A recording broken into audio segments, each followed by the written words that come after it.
Muy buenas noches a todos y bienvenidos a otra sección del ciclo de conferencias Conociendo el Universo en Casa. Para mí es un gusto estar otra vez con ustedes nuevamente cada 8 días, cada 8 días a las 7 de la noche. Un saludo muy especial a las personas que nos están viendo desde la transmisión en vivo en YouTube y también por acá, por esta plataforma en Zoom. Para nosotros es muy agradable que cada 8 días nos estén acompañando. Bueno, hoy tenemos una conferencia muy importante, la cual es nombrada Huellas Estelares, a cargo del ingeniero físico Juan David Cortés, que en este momento está residiendo, en este momento está viviendo en España, en donde nos estará contando un poquito más sobre todas sus experiencias y todo lo que ha pasado a través de su carrera profesional. Entonces, damos una bienvenida a Juan David Cortés, el cual nos estará acompañando el día de hoy. Y bueno, espero que les guste la conferencia y vamos a empezar.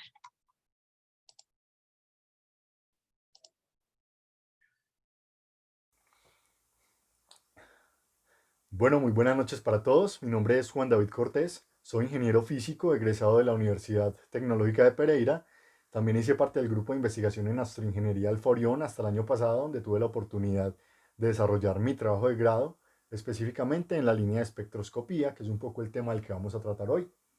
Es para mí muy grato y muy importante saber que al interior del grupo se siguen presentando este tipo de espacios para continuar con todas estas charlas de divulgación científica y de astronomía y llevarlas hasta sus casas. Sabemos que estamos pasando por una situación un poco complicada a raíz de todo este tema del COVID. Sin embargo, afortunadamente vivimos en una época en la que las facilidades tecnológicas nos permiten seguir conectados y seguir llevando todo este tipo de actividades hasta sus hogares. Continuando con este ciclo de conferencias que llevamos ya algunas semanas de Conociendo el Universo en Casa, el turno para hoy es para esta charla titulada Huellas Estelares, en la que vamos a hablar un poquito de qué es la luz, cómo se produce la luz, cómo se propaga la luz, por qué la luz es tan importante para realizar los estudios astronómicos de los diversos cuerpos celestes. Es decir, qué información hay contenida en toda la luz que viene de los astros y que nosotros la podemos utilizar para determinar muchas de sus propiedades y de sus parámetros físicos. ¿Listo? Entonces, para empezar, vamos a ir con esta primera diapositiva y esto que nos dice qué es la luz. Nosotros estamos muy familiarizados con la luz. De hecho, la luz es parte de nuestro día a día. Sin embargo, muchas veces no sabemos responder esta pregunta. De hecho, en las civilizaciones antiguas, eh, cuando ellos empezaron a mirar al cielo por primera vez y veían todos esos punticos ahí colgados en la inmensidad de la noche, no podían dar una explicación clara de por qué estaban ahí o cómo se producía esa luz o cómo llegaba esa luz desde allá hasta la Tierra. Entonces ellos lo que hicieron fue darle una explicación en base a sus creencias y así nació toda una serie de mitologías en las civilizaciones antiguas con respecto a la luz de las estrellas, a su posición en el cielo, al movimiento de los astros, del sol y de la luna y de todos los objetos celestes pues, que ellos podían observar a simple vista. Sin embargo, la luz, digamos que es la clave de nuestra existencia. Nosotros no podríamos existir sin luz y lo vamos a ver en esta otra diapositiva que tenemos aquí. La luz nos permite a nosotros ver las plantas, ver los animales, ver el cielo, ver a nuestros familiares. La luz que sale en este momento de sus dispositivos, de su teléfono móvil o de su computador, hacen que ustedes me puedan ver en este momento. La luz es un elemento indispensable para la vida, tal como lo pone aquí esta diapositiva. ¿Por qué?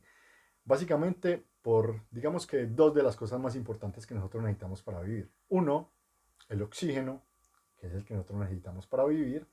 Y dos, el calor, ¿cierto? Porque necesitamos una temperatura apropiada para poder existir.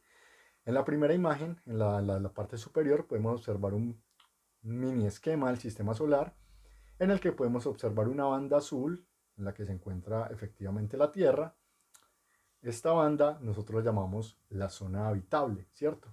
Porque es allí donde se dan las condiciones apropiadas para que la luz que llega del Sol nos permita existir o sea apta para la vida, ¿cierto? Digamos que en esta región las temperaturas no son ni muy frías ni muy calientes, nos permiten existir, ¿cierto? En la parte de abajo tenemos una imagen del proceso de la fotosíntesis, que en realidad es lo que produce el oxígeno que nosotros respiramos en las plantas, ¿cierto? Entonces, la luz del sol llega a las plantas, ellas la recogen y hacen todo su proceso de fotosíntesis para poder producir oxígeno, que es clave, indispensable para nuestra existencia. En la parte de aquí, en la parte inferior derecha, tenemos una imagen del sol, ¿cierto? Emitiendo radiación que llega hasta la Tierra y nos mantiene calientes, ¿cierto? Nos mantiene a una temperatura apta para que nosotros podamos existir y podamos pues desarrollar nuestras actividades biológicas de una manera normal. Entonces, la luz es un elemento indispensable para la vida. Bueno, ahora vamos a dar una definición un poco más corta y más concisa acerca de lo que es la luz. Y vamos a decir entonces que la luz es la forma de energía más pequeña que puede ser transportada. A veces la luz puede ser estudiada como si fueran pequeñas partículas. Imaginémonos cuando encendemos una linterna que salen un montón de partículas, imaginémonos la luz así. O a veces puede ser estudiada como si fuera una onda. Esto dependiendo pues de las necesidades que nosotros tengamos a la hora de estudiar la luz. La luz presenta una característica de dualidad onda-partícula. Pero para empezar con esta charla, vamos a imaginar la luz como si fueran pequeñas partículas que salen de la fuente que las emite. Estas partículas son partículas elementales, carentes de masa, es decir, que no tienen masa, su masa es igual a cero. Estas partículas tampoco pueden ser divididas y solo pueden ser o emitidas o absorbidas. Estas partículas las vamos a llamar fotones. Ahora que sabemos que la luz está compuesta por pequeñas partículas a las que llamamos fotones, podemos ir a la siguiente diapositiva que nos plantea una pregunta más y nos dice, ¿cómo se produce la luz? Para entender cómo se produce la luz, tenemos que hacer un viaje e introducirnos al interior de los átomos. Entonces aquí en la parte inferior derecha tenemos el esquema de lo que sería un átomo, ¿sí? De cualquier elemento. En el centro estaría su núcleo. Estos circulitos que están alrededor serían entonces las órbitas en las que se mueven los electrones. Cada una de estas órbitas tiene un nivel de energía diferente. Y las órbitas que están más alejadas del núcleo tienen niveles de energía más altos. Las que están muy cerquita tienen niveles de energía más bajitos que las que están más hacia el exterior, tal como nos lo indica esta flecha azul, ¿cierto? Los niveles de energía incrementan a medida que las órbitas se van alejando del núcleo. Entonces, ¿cómo se produce la luz? Primero que todo, todos estos pequeños círculos o todas estas órbitas están llenas de electrones, dependiendo pues del material, hay cierta cantidad de electrones allí orbitando. Entonces, ¿qué pasa? Cuando un electrón es excitado, por ejemplo, en una bombilla de estas amarillas que nosotros tenemos en la casa, cuando nosotros aplicamos un voltaje, los electrones de ese filamento de tungsteno que compone el bombillo se excitan y ganan energía. Entonces, ¿qué pasa cuando un electrón gana energía? Él gana mucha energía y él quiere saltar a una órbita que tenga un nivel de energía más alto. Entonces, pongamos un ejemplo. Hay un electrón orbitando en n igual a 1. Aquí miremoslo en el dibujito. Entonces, cuando él es excitado, o sea, cuando gana energía, él quiere saltar a una órbita mayor. Y salta a la órbita n igual a 2. Eso es lo que nos dice este primer puntico que tenemos aquí escrito. Un electrón es excitado y salta de una órbita baja energía a una de más alta energía. Pero después, ¿qué pasa? Los electrones cuando saltan a una órbita mayor no permanecen mucho tiempo en esos niveles a los que subieron, sino que eventualmente regresan a la órbita natural, a la órbita en la que estaban antes. Y en ese proceso se emite un fotón. Entonces, de esta manera es que son emitidos estos fotones, estas partículas de las que está compuesta la luz, al interior de los átomos. Bueno, sigamos con la siguiente diapositiva. Como les había dicho antes, a veces conviene entender la luz también como si fuera una onda, porque la luz presenta la dualidad onda-partícula. Entonces, para entender la propagación de la luz, es conveniente que nos la imaginemos como si fuera una onda, como cuando uno tira una piedrita en un estanque y se crean esas pequeñas ondas que se propagan a través del agua. El medio de propagación es el agua. En el caso de la luz es algo muy especial porque no necesita un medio para propagarse, es decir, la luz puede propagarse en el vacío. Sin embargo, ¿qué es lo que hace que la podamos ver como una onda? No es nada más y nada menos que una fluctuación de un campo eléctrico y un campo magnético, tal como lo podemos ver aquí en esta pequeña imagen. Un campo eléctrico representado con esta onda de color rojo y un campo magnético representado con esta onda de color azul. Entonces estas fluctuaciones de estos campos que son perpendiculares generan una onda que nosotros conocemos como onda electromagnética. Una onda electromagnética no es nada más que una onda de luz. Una de las características principales de todo tipo de ondas es la longitud de onda, y en la luz es muy importante tener este concepto claro. La longitud de onda vamos a decir que es la distancia que hay entre cresta y cresta de cada onda, así como lo podemos ver en el dibujito. Aquí está marcado longitud de onda, la distancia que hay entre esta cresta roja y esta cresta roja, ¿sí? Eso es la longitud de onda. Y la longitud de onda está estrechamente relacionada con la frecuencia. ¿Qué quiere decir la frecuencia? La frecuencia va a ser la cantidad de, de crestas que hay en un pequeño espacio, ¿sí? Entonces, cuando la longitud de onda es muy pequeña, la frecuencia va a ser muy alta porque las ondas van a estar muy pegaditas.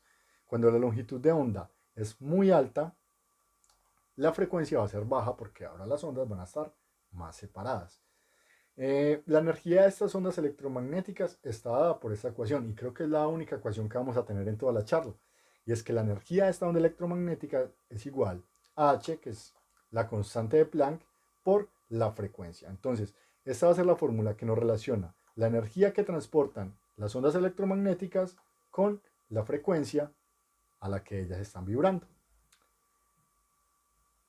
Sigamos con la siguiente diapositiva. Entonces, ya teniendo esto claro, podemos entender ahora qué es el espectro electromagnético. Nosotros estamos acostumbrados a que nos dicen luz y solo pensamos en la luz que nosotros podemos ver. Sin embargo, la luz es muchísimo más que eso. La luz es un conjunto mucho más grande de ondas electromagnéticas que tienen diferentes longitudes de onda. Longitudes de onda muy grandes y longitudes de onda muy pequeñas, tal como lo estamos viendo aquí en el dibujo. Empecemos hacia la izquierda de este dibujo, donde tenemos ondas de radio, ¿sí? Son ondas con longitudes de onda muy grandes, del tamaño, por ejemplo, aquí pone de un campo de fútbol, o a veces hasta de kilómetros. Estas ondas nos permiten el funcionamiento de los radios AM, por ejemplo, los radios FM, y también algo muy importante, y es el estudio de los cuerpos celestes en base a la radioastronomía, que esto nos lo explicó muy bien el Magister Hamilton en una de nuestras charlas anteriores. Siguiendo más hacia la derecha de nuestro dibujo, vemos que las longitudes de onda se van volviendo más pequeñas, y después de las ondas de radio hay unas ondas más pequeñas que se llaman microondas. Estas microondas pues son ondas más pequeñas que las ondas de radio, y las podemos encontrar, por ejemplo, en nuestros hogares, en los aparaticos en los que calentamos los alimentos. Ellos generan microondas para poder calentar los alimentos que ponemos ahí adentro. Siguiendo hacia la derecha nos encontramos con la parte del espectro electromagnético que nosotros denominamos infrarrojo, ondas más pequeñas que las microondas. Las ondas infrarrojas las podemos emitir las personas, las emitimos en forma de calor, sin embargo nosotros no las vemos. Una forma casera, sencilla, fácil que todos pueden hacer de conocer que esas ondas de verdad existen es muy fácil. Ustedes cogen esto, el control remoto de su televisor. Si ustedes miran en el bombillito que todos los controles tienen aquí arriba, ustedes miran así y presionan cualquier botón y no van a ver nada. Sin embargo, cuando ustedes lo apuntan hacia la cámara de su teléfono y presionan, ahí está, ven esa pequeña luz. Eso es porque la cámara de su teléfono puede captar longitudes de onda en el infrarrojo y las puede representar en forma de luz visible, y por eso en la cámara sí la podemos ver. Sin embargo, no, a pesar de que nosotros no la vemos con nuestros ojos, ahí está la radiación infrarroja también, y todo esto es luz. Siguiendo después del infrarrojo tenemos un pequeño pedacito del espectro, que es el que nosotros denominamos el espectro visible. En solo ese pedacito está comprendido todo lo que nosotros podemos ver con nuestros ojos. Todos los colores están comprendidos solo en este pedacito del espectro visible. Siguiendo hacia arriba del espectro visible ya tenemos ondas mucho más cortas, o sea, longitudes de onda mucho más cortas, lo que quiere decir que son frecuencias muy altas, y si recordamos la ecuación anterior, frecuencias muy altas quieren decir mayores energías. A medida que la frecuencia aumenta, la energía de las ondas electromagnéticas también lo hace. Entonces, después del visible tenemos las ondas de ultravioleta. Esas ondas de ultravioleta las podemos encontrar, por ejemplo, eh, en las cámaras de bronceado. Cuando nosotros nos metemos en una cámara de bronceado, nos aplican luz ultravioleta para literalmente quemarnos la piel para que se vea bronceada. Estas ondas, cuando uno se expone demasiado a ellas, son muy peligrosas. Ustedes lo saben cuando se queman, cuando se van a la playa o a la piscina y terminan con la piel muy quemada. Esto es a causa de toda esta radiación ultravioleta. Siguiendo más arriba del espectro electromagnético, frecuencias mucho más altas, encontramos los rayos X. Es radiación bastante energética. El uso más común es en las radiografías, cuando nosotros nos quebramos una mano, un brazo, una pierna, lo que sea, vamos al médico, nos ponen allí y nos bombardean con radiación en forma de rayos X. Esta puede atravesar la piel y los tejidos y permite observar pues la estructura ósea interna de nuestro cuerpo, muy utilizada en la medicina los rayos X. Sin embargo, al ser tan energéticos, también son nocivos. Por eso es que no se recomienda la exposición continua a este tipo de radiación. Y finalmente, en la parte más alta del espectro, donde tenemos las frecuencias más altas, tenemos los rayos gamma. Toda radiación muy energética, las frecuencias son muy altas, y este tipo de radiación la podemos encontrar, por ejemplo, en los elementos radioactivos. Por eso son tan peligrosos los elementos radioactivos, porque pueden generar rayos gamma, que son altamente nocivos para, para la vida, porque pueden destruir inclusive las cadenas del ADN. Entonces, digamos que todo esto que les acabo de mencionar es la luz. Desde las ondas de radio hasta los rayos gamma, todo es luz, a pesar de que nosotros solo podemos ver este pequeño pedacito del espectro electromagnético que está aquí etiquetado como visible. Bueno, ahora que entendimos que las ondas electromagnéticas se clasifican según su longitud de onda en diferentes tipos de radiación, vamos a decir que todas estas ondas, sin importar cuál sea, de todas estas que vimos antes, tienen algo en común. Lo que tienen en común todas estas ondas es que todas ellas se propagan o viajan a la misma velocidad. Y esto es la velocidad de la luz, que son 299.792 kilómetros por segundo. Vamos a decir que son 300.000 kilómetros por segundo. ¿Qué quiere decir esto? Que en un segundo un rayo de luz viaja 300.000 kilómetros, una velocidad bastante alta. De hecho, es la velocidad más alta del universo. Nada puede moverse más rápido que la luz, y la velocidad de la luz es una constante universal. La luz en el vacío siempre va a ir a esta velocidad. Esto nos lleva a pensar entonces que las distancias en el universo son muy grandes, tan grandes que de hecho estas distancias se miden muchas veces en años luz. ¿Qué quiere decir un año luz? Bueno, un año luz no es nada más y nada menos que la distancia que recorre la luz en un año. Si habíamos dicho que en un segundo recorría 300.000 kilómetros, imagínense la distancia que puede recorrer en un año. En realidad es este numerito que tenemos aquí. Un 9 seguido de 12 ceros. En realidad ni siquiera sé cómo se lee ese número, pero es muy grande. Entonces, eso es un año luz. Un 9 seguido de 12 ceros de kilómetros. Entonces, un número muy grande.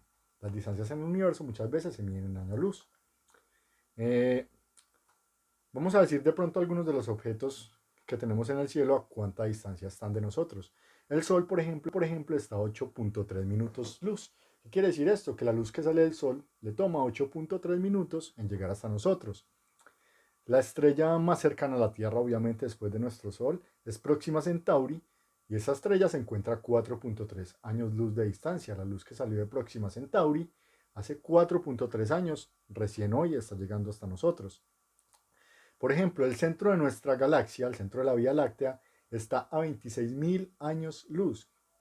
Imagínense las distancias tan grandes que tenemos solo para ir al centro de nuestra galaxia, 26.000 años luz. A la luz le toma 26.000 años ir desde el centro de la galaxia hasta nosotros, hasta nuestros ojos. es de verdad muy, muy lejos.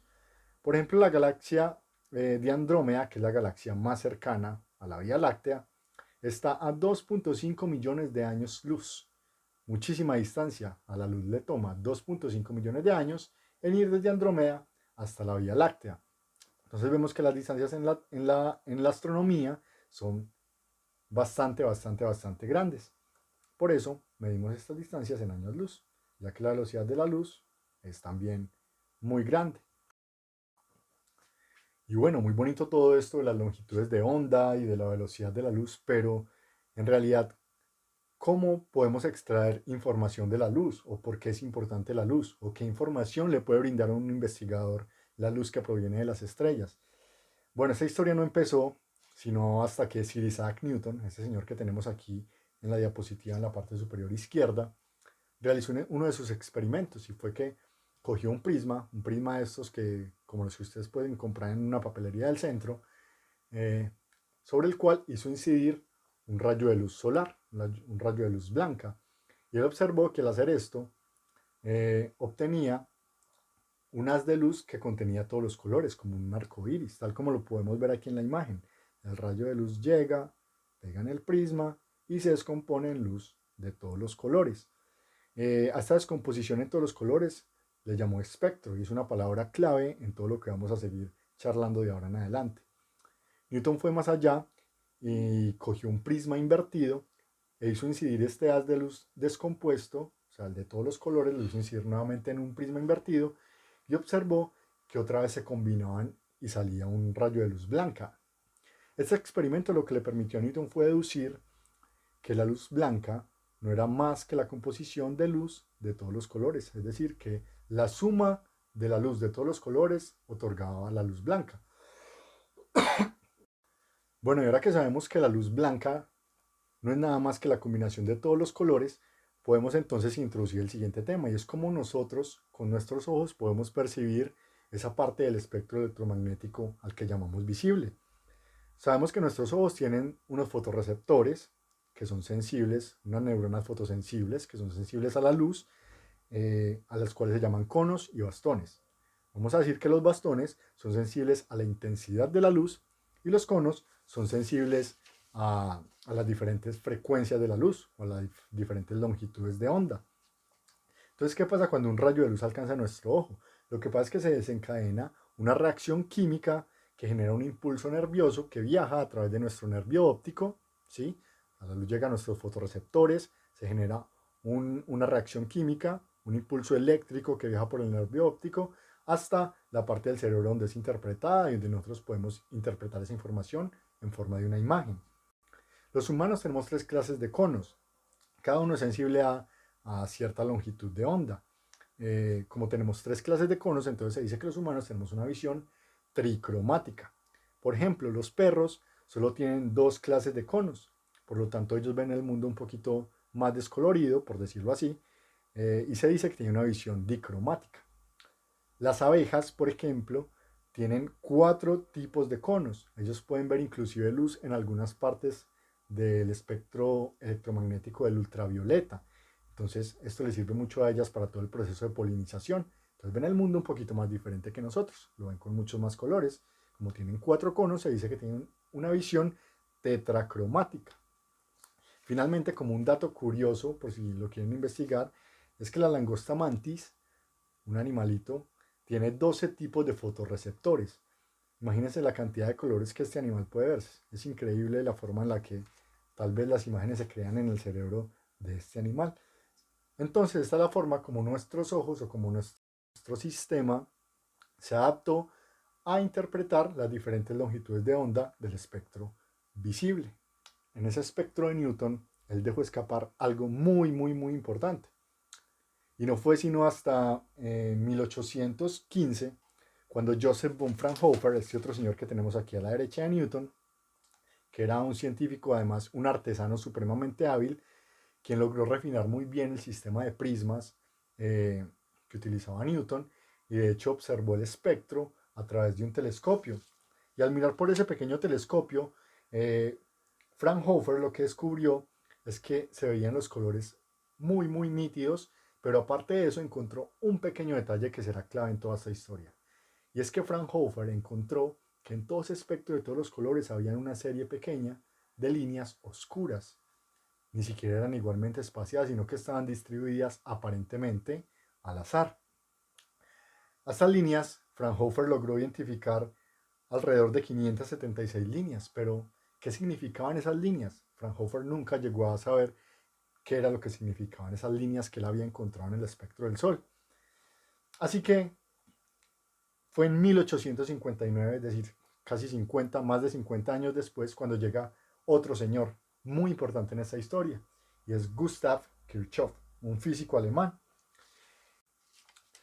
Bueno, lo que hizo Kirchhoff fue encontrar una profunda relación entre estas líneas oscuras que había encontrado Fraunhofer y los elementos químicos.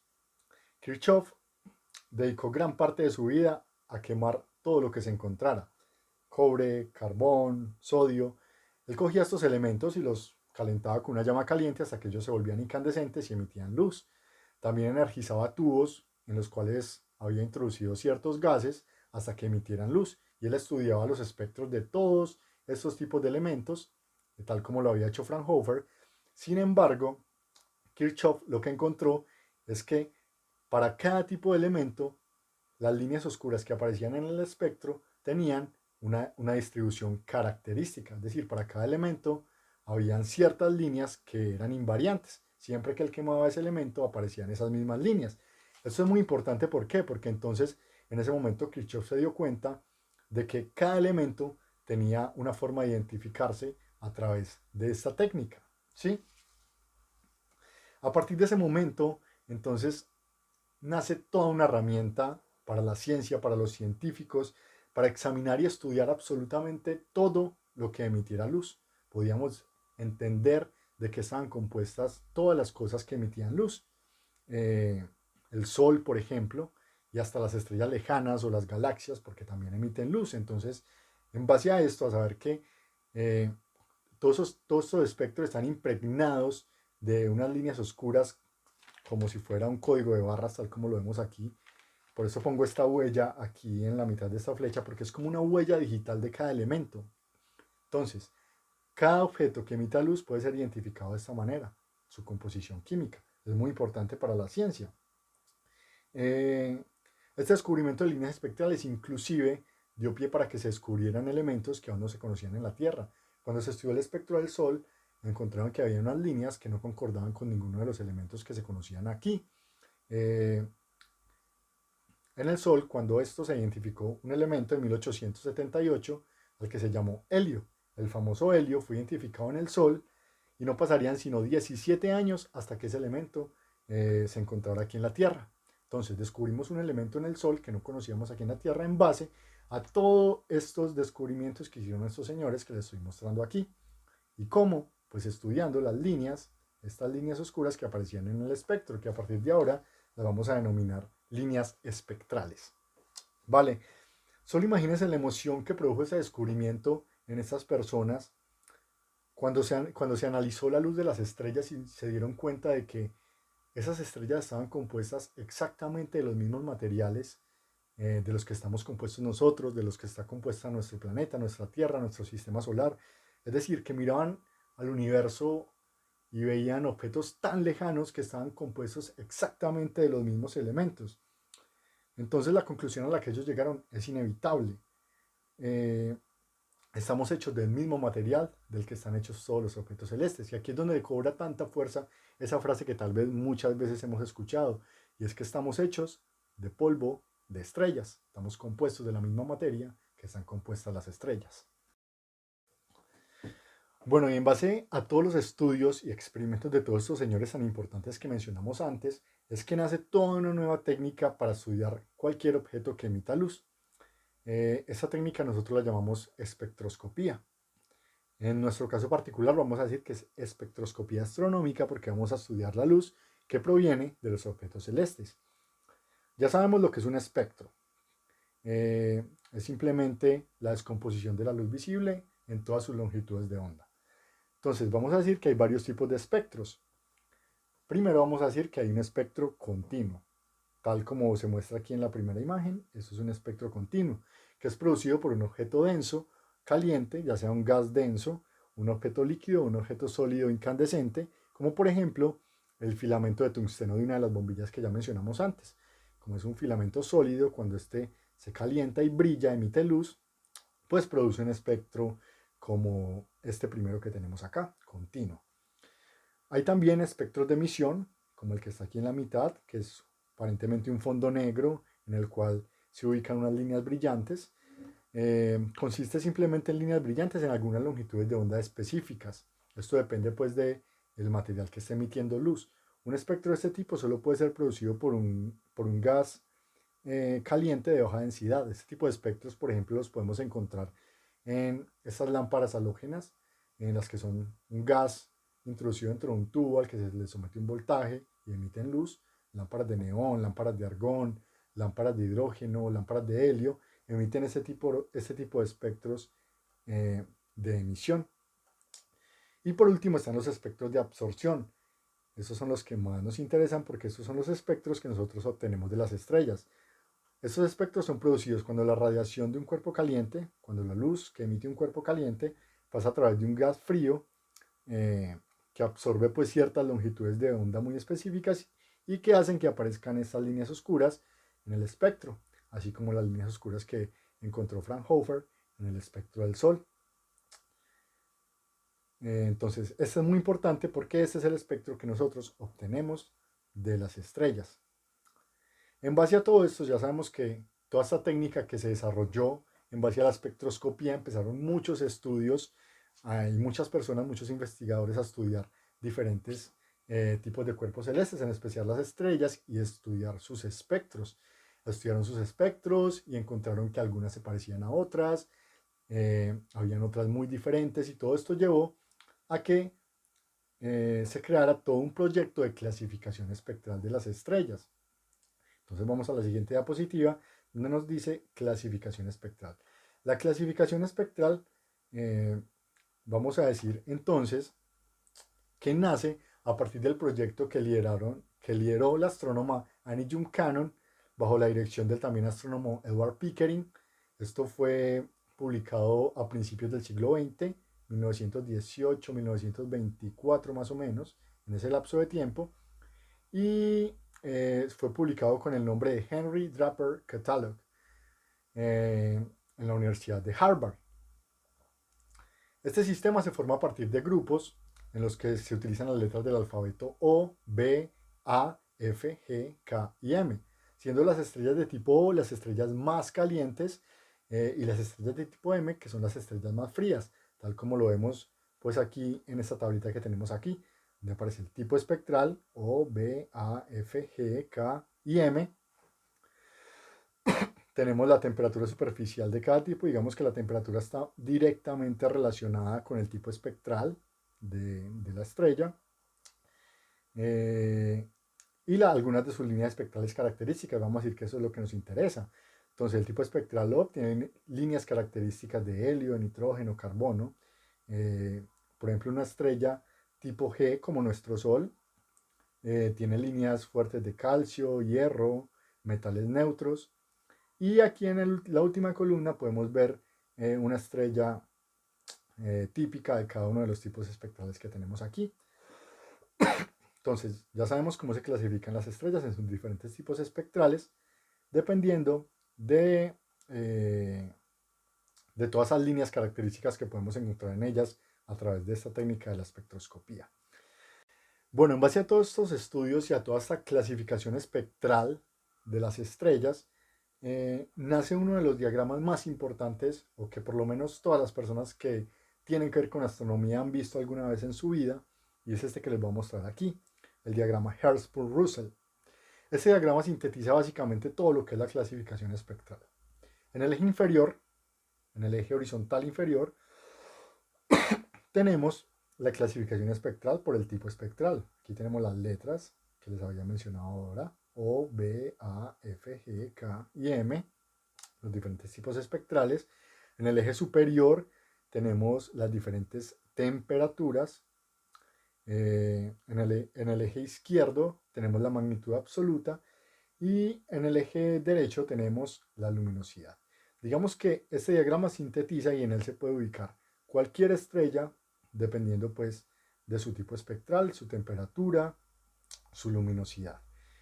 En este diagrama vemos que hay una banda central en la que aparecen muchas estrellas. Toda esta banda central es lo que nosotros conocemos como la secuencia principal. Ahí están ubicadas pues la mayoría de las estrellas.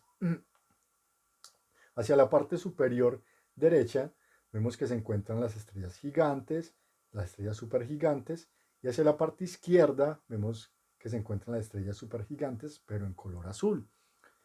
¿Qué tiene que ver el color con la temperatura? Si nosotros analizamos este diagrama, vemos que, por ejemplo, aquí hay una supergigante roja y está alrededor de unos 5000 grados Kelvin.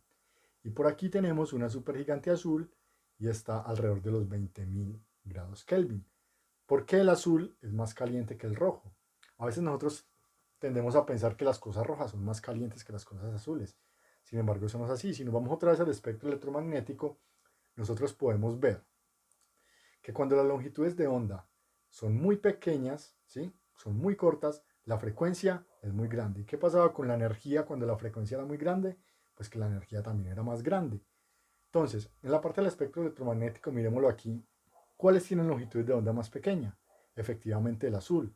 Por lo tanto, algo que esté incandescente o que emita luz y que nosotros lo estemos viendo azul, va a ser más caliente que algo que nosotros lo veamos en color rojo. Esto también nos lo muestra este diagrama.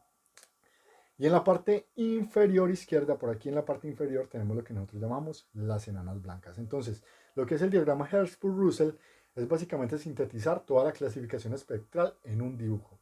Es muy interesante verlo y les recomiendo que se peguen una miradita más acerca de este diagrama de la clasificación espectral porque de verdad que es bastante interesante. Sigamos con nuestras diapositivas y ahora llegamos a un punto clave de nuestra presentación y es lo que nos estamos esperando desde el principio. Bueno, y todo esto, ¿qué es lo que nos permite conocer? ¿O qué nos permite estudiar? ¿Qué nos permite conocer de los objetos celestes? Vamos a empezar por algo muy clave y es que la espectroscopía, el estudio de la luz de las estrellas, nos permite conocer sus temperaturas. Nos permite conocer la temperatura de las estrellas, tal como lo vemos aquí.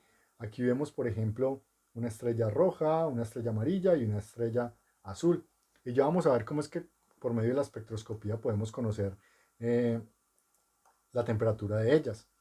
Bueno, entonces para estimar la temperatura superficial de una estrella, nosotros podemos utilizar la relación que se conoce entre la temperatura de un cuerpo negro y la longitud de onda de la luz, donde el espectro alcanza su punto máximo. Por ejemplo, miremos la gráfica. En esta estrella roja vemos que el pico máximo de intensidad de la luz se ubica en las longitudes de onda correspondientes al rojo. En esta del amarillo vemos que el pico máximo, es decir, el máximo de intensidad de la luz, se ubica en longitudes de onda que se ubican cerca del amarillo. Y en esta estrella azul vemos que el pico máximo de intensidad se ubica casi en el ultravioleta, es decir, muy tirado hacia los tonos azules y violetas. Entonces, basándonos en eso, nosotros podemos identificar la temperatura superficial de las estrellas, analizando estos picos, en cuál los picos se hacen máximos, en qué longitudes de onda tenemos más intensidad. Basándonos en eso, digamos que es una de las formas de encontrar la temperatura superficial de los diferentes cuerpos que emiten luz. También que nos permite conocer, ya lo habíamos dicho, la composición química de los objetos que emiten luz, en este caso las estrellas.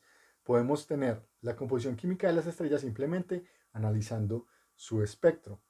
¿Cómo funciona esto? Bueno, pues ya lo dijimos, sabemos que cada elemento químico tiene una serie característica de líneas. Entonces, cuando nosotros capturamos la luz de las estrellas a través de nuestros equipos, especialmente aquí en la Universidad Tecnológica de Pereira lo hacemos con nuestro espectrógrafo y nuestro telescopio, capturamos esa luz, la almacenamos en una cámara, en un sensor CCD, después la llevamos al ordenador, al computador, la procesamos, todo un proceso de software, la limpiamos, le reducimos el ruido y finalmente nosotros lo que obtenemos son unos espectros parecidos a este que tenemos aquí abajo. Digamos, que la luz que nosotros tenemos de las estrellas, después de hacerle todo el proceso eh, del procesamiento de esos datos en el computador, en el software, obtenemos algo parecido a esto, a unas gráficas parecidas a estas que tenemos aquí. ¿Qué nos indican estas gráficas? ¿Recuerdan? Bueno, miremos esta imagen de aquí arriba donde hay unas líneas oscuras. Cada uno de estos picos que se ve como apuntando hacia abajo aquí, en estas rayas que pues, no tienen forma aparente, cada uno de esos picos que son más fuertes, los picos más fuertes, indican que ahí hay líneas oscuras. Entonces esas líneas oscuras están dadas en determinadas longitudes de onda, ¿sí? Esto nos permite a nosotros conocer cuál es la composición química de esa estrella o de ese objeto que nosotros estemos observando. ¿Por qué? Porque como esas líneas aparecen únicamente en ciertas posiciones de las longitudes de onda para cada uno de los elementos, podemos determinar a qué elemento corresponde cada una de esas líneas. Bueno, aquí se ve muy pequeño, pero podemos decir que por aquí tenemos tres líneas muy claras, muy fuertes. Esas líneas son bien conocidas y nosotros las conocemos como el triplete de magnesio. También vemos que hay líneas de hierro. Este espectro es tomado desde el Observatorio Astronómico de la Universidad Tecnológica de Pereira. Este espectro lo tomamos nosotros también para nuestro trabajo de grado. Entonces así es como nosotros podemos determinar la composición química de las estrellas. Tomamos el espectro de las estrellas con nuestros equipos, lo procesamos en un software y obtenemos gráficas así que nos permiten estudiar fácilmente la composición química. Esta es una también de las aplicaciones de la espectroscopía astronómica y otra de las cosas, o como de la información que hay contenida en la luz que nos llega de los objetos celestes. Bueno, otra de las aplicaciones que tiene la espectroscopía en cuanto a la astronomía se refiere es poder determinar ciertos movimientos de los objetos celestes. Esto mediante el conocido efecto Doppler. Tal vez muchos ya lo hayan escuchado, otros no, así que vamos a tratar de dar una pequeña explicación rápida. Sabemos que la luz funciona como una onda, así como lo vimos hace un rato. La luz tiene efectos ondulatorios, tal como lo tiene también el sonido. Entonces vamos a pensar ahora no en una onda de luz, sino en una onda de sonido para hacer una analogía mucho más cercana a nuestra experiencia diaria. Entonces en la parte superior izquierda tenemos un recuadro en el que pone efecto Doppler, en el que tenemos una ambulancia y dos observadores. Vemos que en este dibujito la ambulancia se está alejando de un observador y se está acercando al otro. Esta ambulancia tiene algo muy especial, es que esta ambulancia tiene la sirena encendida. Al tener la sirena encendida, lo que está haciendo es que está emitiendo ondas de sonido a medida que se va moviendo, ¿sí? Como esta ambulancia en este dibujito se está moviendo hacia la derecha, acercándose hacia el observador de la derecha, podemos ver que esas ondas que están representadas con estos círculos azules tienen una mayor frecuencia cuando se están acercando hacia el observador. ¿Por qué tienen más frecuencia? Miren que se agrupan muchas ondas en un espacio muy pequeño. Es decir, las crestas de esas ondas están muy pegaditas, están muy juntas. Esto quiere decir que son más frecuentes, o sea que tienen más frecuencia. Sin embargo, el observador del cual se está alejando, vemos que esas ondas se agrupan en un espacio mucho más amplio. Es decir, que son menos frecuentes, tienen menos frecuencia. Eso es lo que tenemos que tener claro.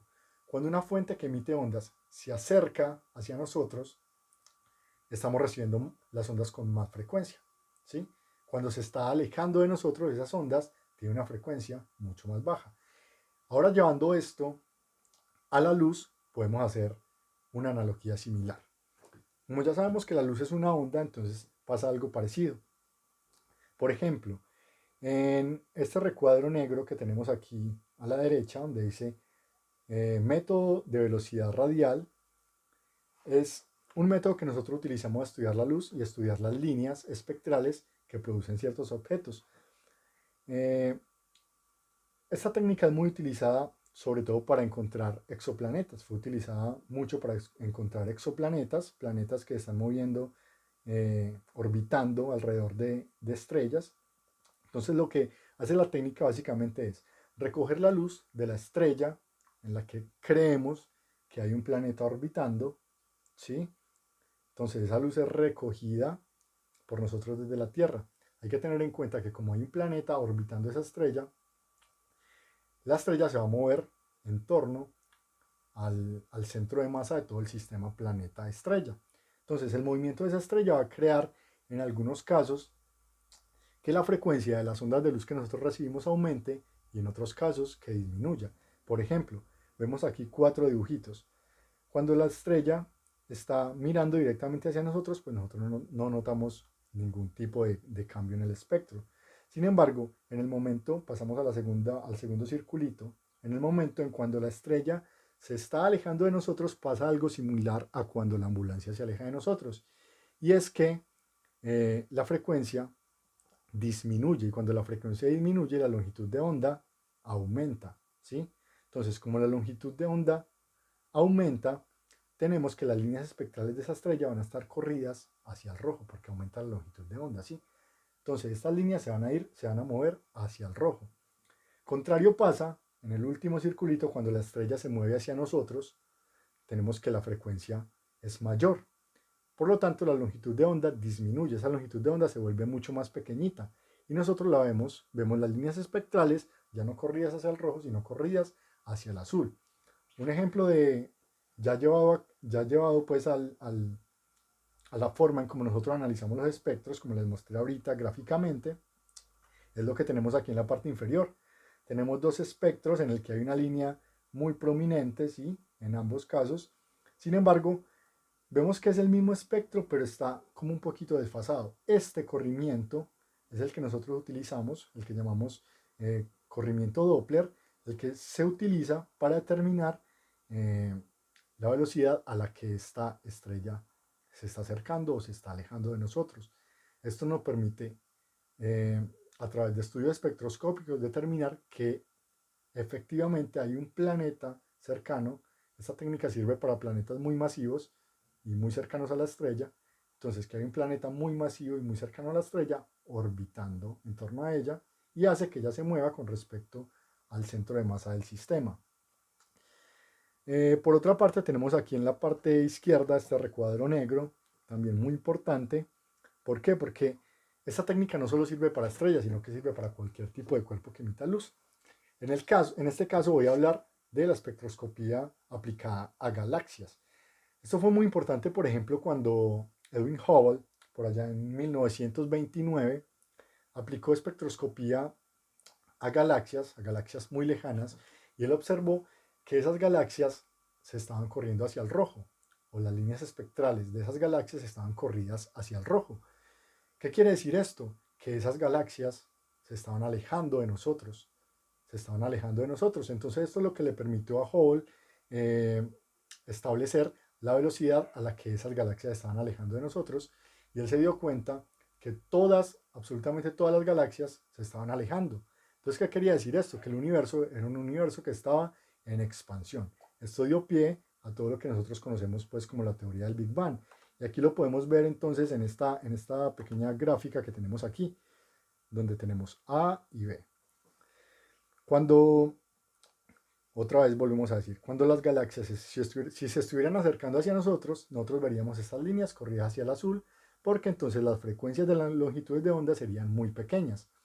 Sin embargo, lo que se observa es que las galaxias, las líneas espectrales de esas galaxias están corridas hacia el rojo, lo que quiere decir que las longitudes de onda son más grandes, por lo tanto esas galaxias se están alejando de nosotros. Eso es otra de las cosas que nos permite la espectroscopía, determinar composición química, nos permite entonces también determinar las temperaturas, nos permite determinar la tasa misma de expansión del universo, nos permite identificar exoplanetas orbitando a estrellas que están muy lejos, nos permite estudiar sistemas de estrellas binarias, ¿sí? O una estrella que orbita alrededor de otra, y mediante también el movimiento en torno a su centro de masa. Todo esto nos lo permite hacer la espectroscopía por efecto Doppler, que es lo que vimos en esta última diapositiva. Entonces, en fin, la espectroscopía es una técnica utilizada enormemente para determinar parámetros físicos de cuerpos celestes, composición, velocidades, temperaturas, no solo de estrellas, sino de cualquier objeto que emita luz. Estamos hablando también que podemos hacer espectroscopía de cometas, hacer espectroscopía de asteroides también, porque ellos reciben la luz del sol interactúa con su composición y esa luz es reflejada hacia nosotros. Entonces, esa información al interactuar con esos cuerpos celestes ya trae información de ellos. Así es como también podemos determinar composición química de muchos de estos objetos. Bueno, y finalmente quiero cerrar con esta pequeña diapositiva. Ya habíamos dicho que todas las líneas espectrales son en verdad información contenida dentro de la luz que viene de las estrellas. Es como una especie de huella digital, como si en ella estuviera contenida toda la información referente a ese objeto que está tan lejos y no podemos ir a estudiar. Sin embargo, allí está contenida toda su información acerca de su composición química, sus propiedades físicas, su temperatura, su vida, todo está contenido en esas líneas espectrales. Por eso me gusta hacer esta analogía entre un espectro de una estrella con el ADN, porque el ADN es el que contiene toda nuestra información. Entonces yo quiero cerrar esta charla, esta presentación con esta pequeña frase que dice así: en estas dos estructuras se encierran los códigos claves de la existencia misma del universo, la física y la biología. En las células, el ADN que registra todo lo que fuimos, somos y seremos como especies habitantes de este pequeño planeta. Y en la luz que nos llega del cielo, se registran los miles de millones de años de vida de los cuerpos celestes. Unas pequeñas líneas oscuras que para una mirada curiosa pueden significar verdaderas huellas estelares. Y de esta manera terminamos esta charla. Espero que haya sido de su agrado.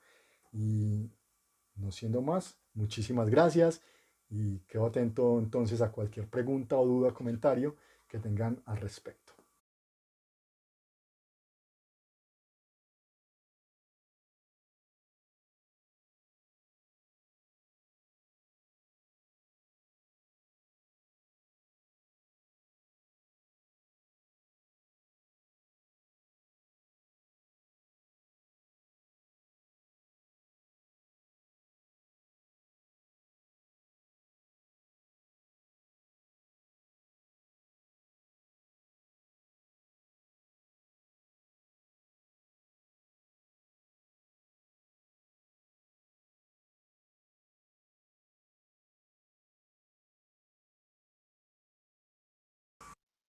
Muchísimas gracias, Juan David, por su intervención.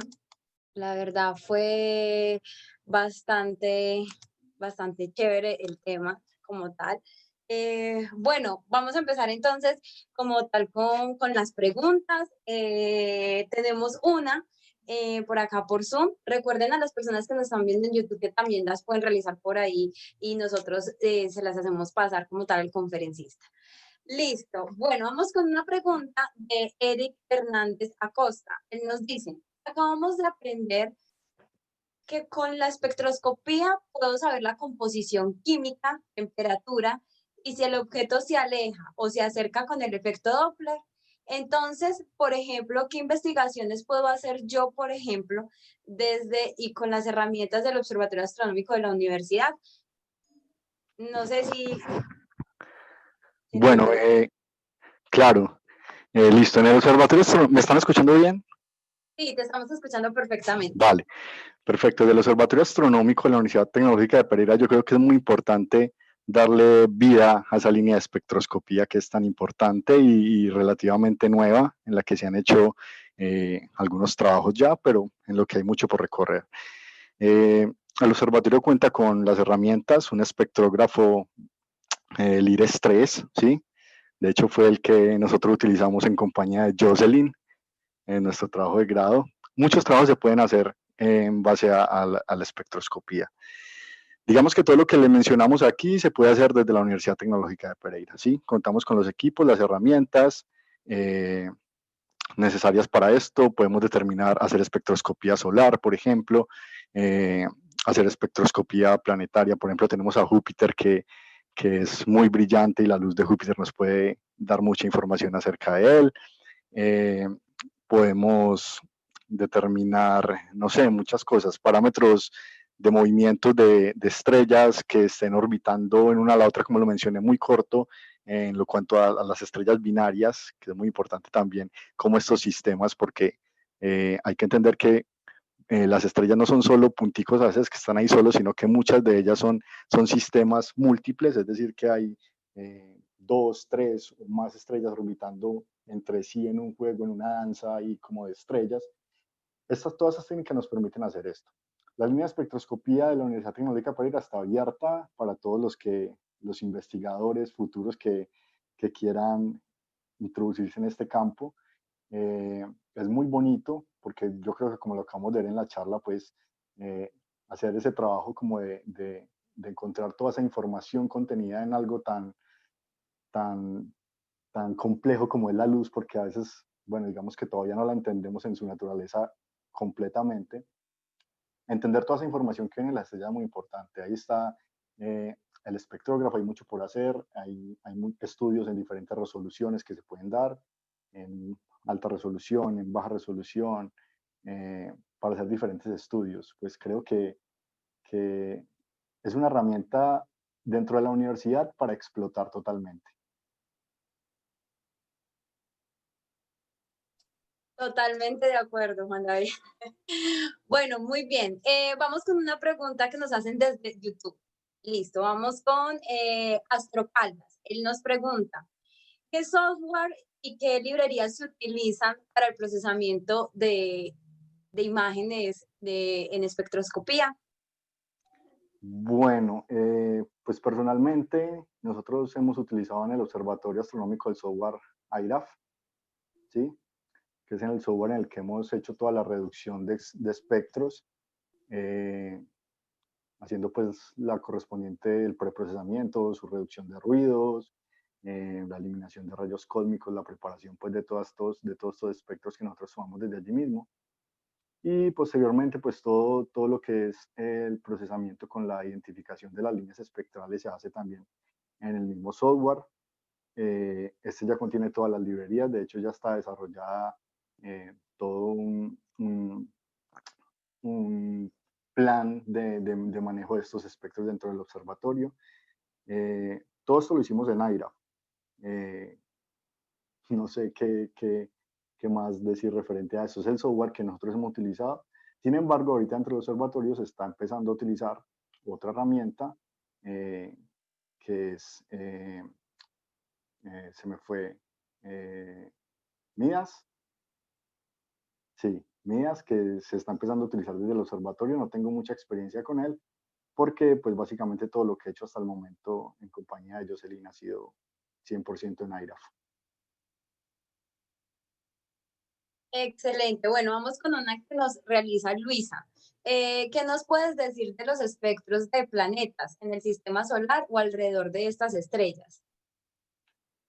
Bueno, por ejemplo, una de las cosas, como lo mencionaba antes, que se pueden hacer con espectroscopía es estudiar cuerpos como por ejemplo Júpiter, en los que podemos, a la luz del Sol, sabemos que interactúa con estos cuerpos, ¿cierto? Y al ser reflejada, pues ya simplemente con haber interactuado con ellos trae información de vuelta de este tipo de cuerpos.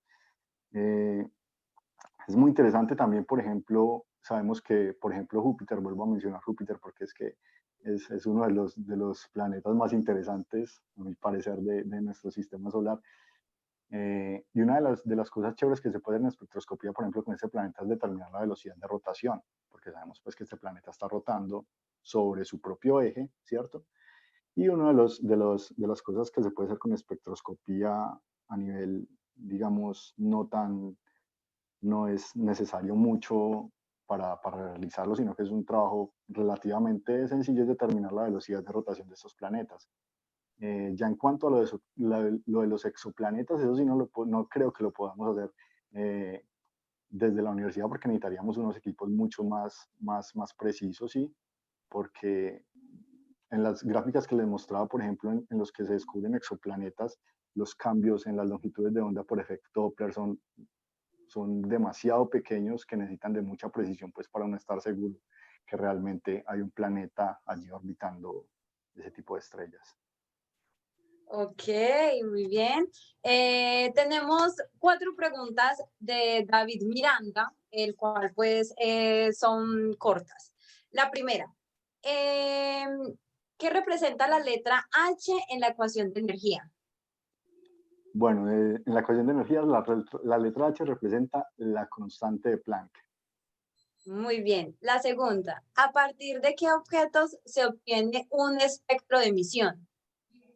Un espectro de emisión, vale. Este, por ejemplo, lo tenemos como lo mencionaba en la charla, en estas lámparas halógenas, por ejemplo, en las luces de neón, ¿sí? Que hay un gas de baja densidad introducido dentro de un tubo, ¿sí? Entonces, cuando nosotros energizamos ese tipo de gas, ellos emiten luz en longitudes de onda muy específicas, por eso nosotros lo vemos, es decir, siempre que encendemos una lámpara, por ejemplo, de neón, la vemos siempre del mismo color, porque emite, ¿cierto? Emite luz solo en específicas longitudes de onda. Entonces, por eso vemos todo el fondo oscuro.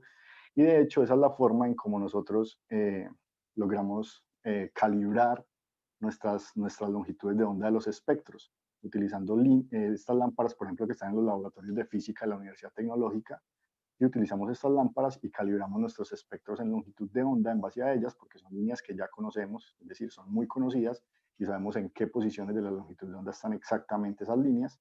Así calibramos los espectros y podemos llevar esa calibración a las estrellas para saber en qué longitud de onda estamos viendo las estrellas. Muy bien. La tercera, ¿qué es lo que define si el hidrógeno es débil, moderado o fuerte? Bueno, digamos que eso ya va más en la cantidad o en la fuerza de las líneas que nosotros vemos, ¿sí? Ya sabemos que tenemos líneas, como le mostraba en el espectro, en la gráfica, que hay unas líneas así hacia abajo, ¿cierto? Hay líneas muy fuertes, que se ven pues bastante grandes, son muy fáciles de reconocer. Por ejemplo, en el caso del hidrógeno, son muy conocidas, son las líneas de la serie de Balmer, y de pronto quieren ir a pegarse una leída acerca de las líneas de la serie de Balmer, que son pues bastante fuertes, pero digamos que eso lo define es la vida misma de la estrella, o sea, en qué proceso de su evolución estelar está y en cómo, ¿cierto? Está, digamos, fusionando, digamos de otra manera, quemando su material. Ok, y la última, ¿la espectroscopía solo experimenta y observa usando la luz como onda o también como partícula? Bueno, digamos que la luz es las dos. La luz es una onda y una partícula es algo extraño. De hecho, ahí empezó, digamos, toda la teoría cuántica, ¿sí? De la mecánica cuántica empezó por ahí con esa dualidad de onda-partícula. Sin embargo, hay experimentos, por ejemplo, que nos conviene entender la luz como una partícula. En ejemplo, el efecto fotoeléctrico, no sé si saben, el famoso efecto fotoeléctrico de Albert Einstein, que de hecho fue por eso que se ganó el premio Nobel y no por la teoría de la relatividad. Entonces, en el efecto fotoeléctrico conviene verla como una partícula porque allí nos imaginamos cómo estos fotones, ¿sí?, impactan una superficie de un metal y arrancan electrones. Esto genera una corriente eléctrica, ¿sí? Entonces, en ese caso, conviene estudiarlas como una partícula. Sin embargo, eh, digamos que en la espectroscopía como tal, en la técnica como tal, es indiferente tomarla como una onda o como una partícula. Digamos que lo que nos interesa es, en realidad, en la técnica, es encontrar en qué posiciones están esas líneas oscuras que nosotros dijimos ahora que había encontrado Fraunhofer, ¿cierto? Encontrar esas líneas, igual sabemos que la luz es una onda, ¿sí? Entonces, ¿en qué longitudes de onda aparecen esas pequeñas líneas oscuras que son las que nos traen toda la información? Muy bien, listo. Vamos con una pregunta en YouTube. Nos comenta Hamilton David Galvez. Nos dice, hola, muy buenas noches, ingeniero Juan David. Muchísimas gracias por la charla.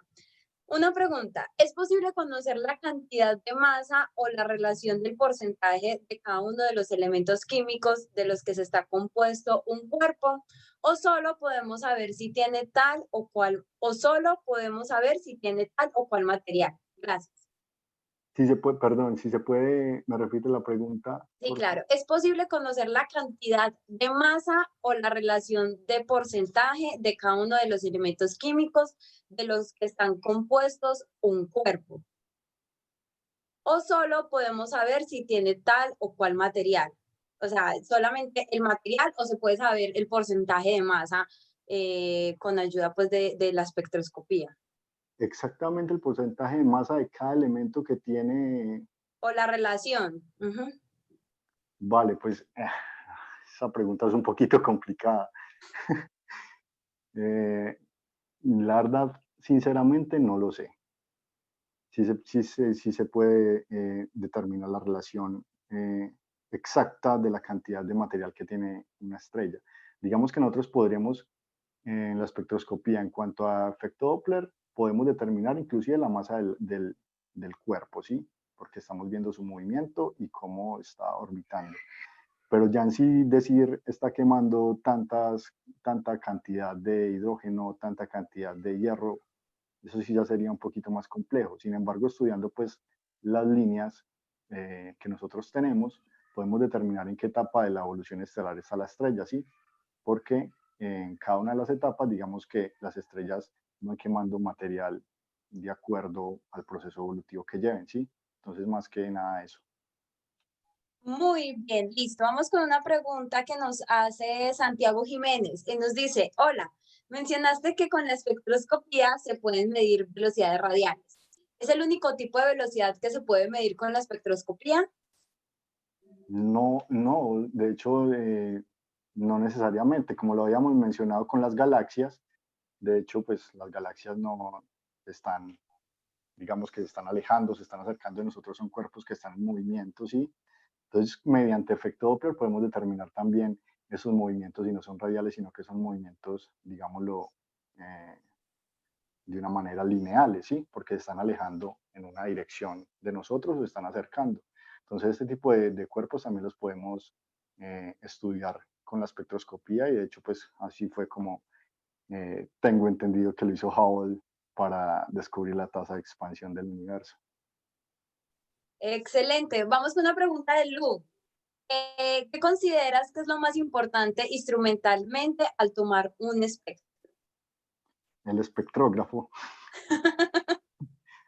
Bueno, digamos que es la herramienta indispensable, necesaria para, de pronto no hablé mucho de la instrumentación necesaria para tomar los espectros, pero ya se me, se me, se me llenaba mucho, la charla se me iba un poquito larga, sin embargo, pues digamos que técnicamente el espectrógrafo sabemos que se compone de una rejilla de difracción que es la que se encarga efectivamente de separar, digamos, ese haz de luz que nos llega a las estrellas en sus diferentes longitudes de onda. Entonces, lo más importante en cuanto a la instrumentación es el espectrógrafo y dependiendo pues del estudio que vamos a realizar, la rejilla de difracción que está incluida dentro de él, porque no es lo mismo utilizar una rejilla de baja resolución que utilizar una rejilla de alta resolución. Eso ya depende pues de las necesidades que cada investigador tenga en su proyecto. Ok, vamos con una de Miguel Ángel. Nos dice, ¿se puede realizar espectroscopía en otros rangos del espectro electromagnético o la técnica está limitada al rango visible? Claro que sí, de hecho se puede hacer espectroscopía en el infrarrojo, es muy utilizada, sin embargo, pues nosotros dentro del Observatorio Astronómico de la Universidad Tecnológica de Pereira no contamos con las herramientas en este momento para realizar espectroscopía en infrarrojo. Sí se puede hacer espectroscopía en otras regiones del espectro electromagnético, sin embargo, pues hablé del visible porque es lo que hasta el momento podemos hacer desde aquí, desde la Universidad Tecnológica de Pereira, pero claro que sí hay técnicas para estudiar espectros en otras longitudes de onda. Excelente. Vamos con Freckles. Nos dice, ya que mencionaste la física cuántica, ¿podrías hablarme un poco de la doble rendija y lo que opinas respecto al comportamiento de esta? Bueno, el experimento de la doble rendija eh, es uno de los experimentos más extraños, creo yo, que tenemos dentro de la física, porque eh, digamos que lo que hace el experimento de la doble rendija es, bueno, bombardeamos un par de rendijas con partículas, ¿cierto? En este caso son electrones, las bombardeamos y en ese momento pues nosotros imaginaríamos que el patrón de interferencia que nosotros encontraríamos en la pantalla, si, supongo que si me habla del experimento ya conoce cómo funciona. Entonces, pues en la pantalla tenemos un patrón de difracción que corresponde efectivamente a ondas. Entonces, eso es lo que nos lleva a pensar que en realidad los electrones, a pesar de ser materia, porque digamos que los fotones y la masa es cero, por el caso de los electrones, que son partículas materiales, también se comportan de forma ondulatoria, ¿sí?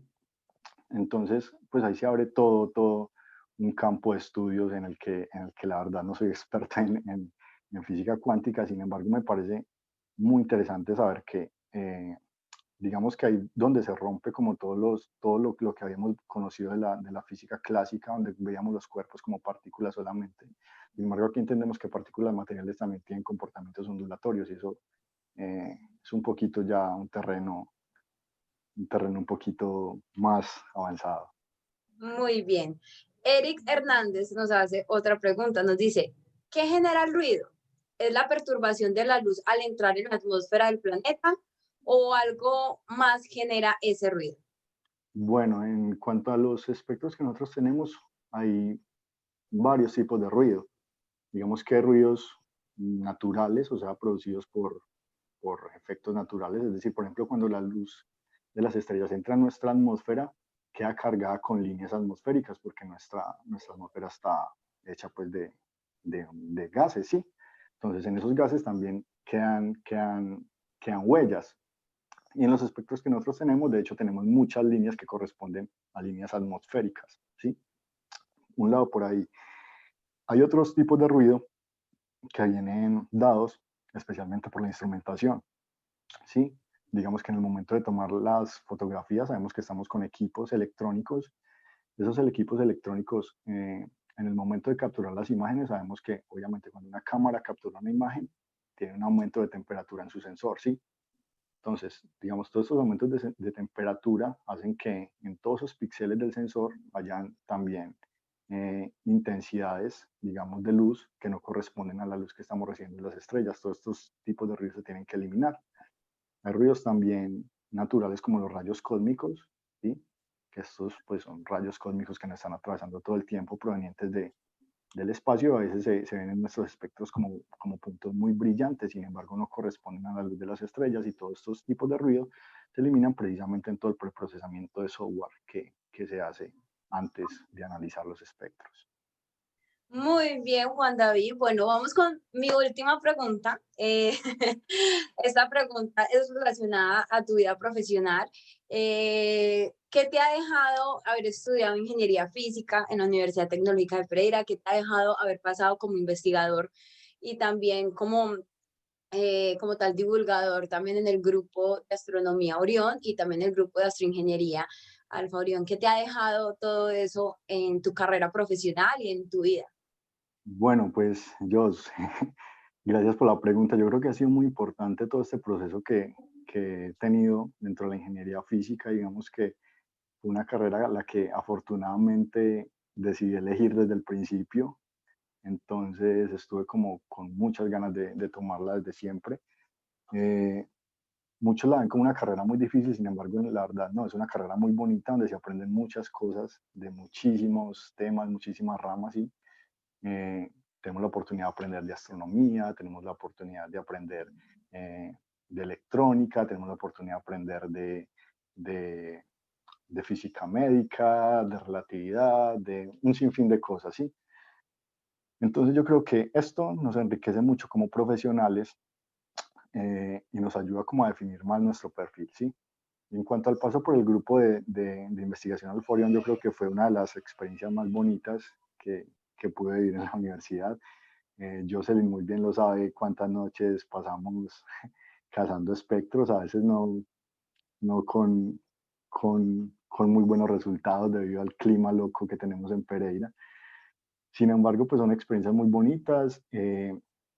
Aprendimos mucho de todas las personas que estuvieron en ese proyecto, de los compañeros, del ingeniero Edwin, del ingeniero Arellano, de Jairo Aguirre, que nos ayudó muchísimo en todo este proceso. Aprendimos muchísimas cosas que en la carrera como tal vez no tuvimos la oportunidad de aprenderlas, pero ya en la parte de nuestro proyecto de investigación tuvimos que aprenderlas, y fue un verdadero aprendizaje día a día en cuanto a todas esas técnicas para realizar estudios astronómicos, y también en cuanto al software, porque eh, nos toca aprender a procesarlo y necesitamos aprender también todas estas herramientas informáticas para poder eh, hacer todos estos estudios. En cuanto a la divulgación, me parece muy importante lo que están haciendo en este momento, sabiendo pues en la situación que nos encontramos, y no es solo allá en Colombia, sino en todo el mundo que tenemos este problema, y pues estos espacios ayudan a que se mantenga viva esa llama por como por el deseo de seguir conociendo acerca de todos estos temas del universo tan importantes y tan llamativos. Una oportunidad muy importante para que los niños también eh, nazcan en ellos como esa chispa por seguir este tipo de carreras científicas que de verdad son muy bonitas y no son pues para nada del otro mundo, sino que cualquier persona que de verdad quiera hacer esto perfectamente lo puede hacer sin ningún tipo de problema. Bueno, muchísimas gracias, Juan David, por la conferencia, por responder las preguntas que la audiencia tenía. La verdad es un placer tenerte acá. Sabemos lo importante que fuiste para el grupo y pues en este momento, pues ojalá podamos compartir contigo y seguir como ese proceso de tu carrera profesional. Y bueno, ya despedirnos y no sé qué más quieras decir al respecto. No, pues agradecerles a todos los que estuvieron en esta charla. Muchas gracias por el acompañamiento, por el tiempo. Perdonan si de pronto algunas cosas no quedaron claras, la pasamos muy rápido, pero pues espero que tengamos otra oportunidad para seguir hablando de todos estos temas. Muchas gracias, Jos, y a todo el grupo al Planetario, al Observatorio por la invitación. Y pues nada, esperamos encontrarnos en otra oportunidad y seguir hablando de todos estos temas astronómicos que nos unen a todos. Muchísimas gracias, Juan David. Bueno, antes de irnos, no podemos dejar de recordar todas nuestras redes sociales, todas nuestras plataformas que nos pueden visitar, en donde adquieren toda la información de todas las actividades que estamos generando en el Planetario y Observatorio de la Universidad Tecnológica de Pereira, en donde se vienen muchísimas más actividades muy interesantes. Recuerden que dentro de 8 días también tenemos una nueva conferencia, la cual va a ser sobre astronomía ancestral o también astronomía cultural. Es bastante interesante esta charla, entonces para que estén conectados con nosotros.